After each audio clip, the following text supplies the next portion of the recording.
اما وقتی مدرسه‌ام تو همش با خواهرم خوش میگذرونی. این اصلا انصاف نیست. سعی کردم خیلی منطقی براش توضیح بدم که زمانی که تو هم سن خواهرت بودی من اصلا شاغل نبودم، تمام مدت خونه بودم، کلی با هم بازی میکردیم. اصلا بخوای حساب کنی تو نسبت به خواهرت وقت بیشتری رو با من گذروندی. توی چشمام نگاه کرد و گفت واقعا؟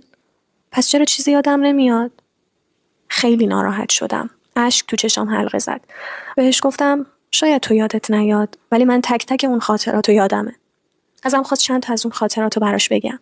منم شروع کردم از اون بازیایی که با هم می‌کردیم، آوازایی که می‌خوندیم، کنار هم آشپزی می‌کردیم، اون داستانایی که قبل خواب تعریف می‌کردم براش گفتم. بهم نگاه کرد و گفت باید حس عجیبی باشه که به عنوان مامان این همه خاطره یادته. بهش گفتم حق داری، میفهممت. این اصلا عادلانه نیست که زمان انقدر زود میگذره. راستشو بخوای منم خیلی دلتنگ اون روزام. گاهی فکر می‌کنم حاضرم همه چیزمو بدم یه بار دیگه اون خاطراتو کنار تو تجربه کنم. ولی چیکار باید کرد؟ زمان خیلی زود میگذره. با این حال فکر میکنم کلی وقت داریم که خاطرات جدید کنار هم بسازیم. و دخترم شروع کرد از کارهایی که دلش میخواد کنار هم تجربه کنیم گفت. وقتی رسیدیم دم در مدرسه اشک از چشام سرازیر شد. بهش گفتم مهم نیست که تو چقدر بزرگ بشی، تو همیشه دختر کوچولوی من میمونی. خیلی خوشحالم که امروز در مورد احساسات با هم صحبت کردی.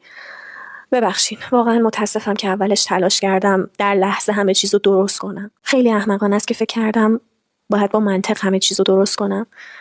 فکر میکنم هر دوی ما نیاز داشتیم یکم غمگین باشیم و برای روزهایی که گذشته دلتنگی کنیم.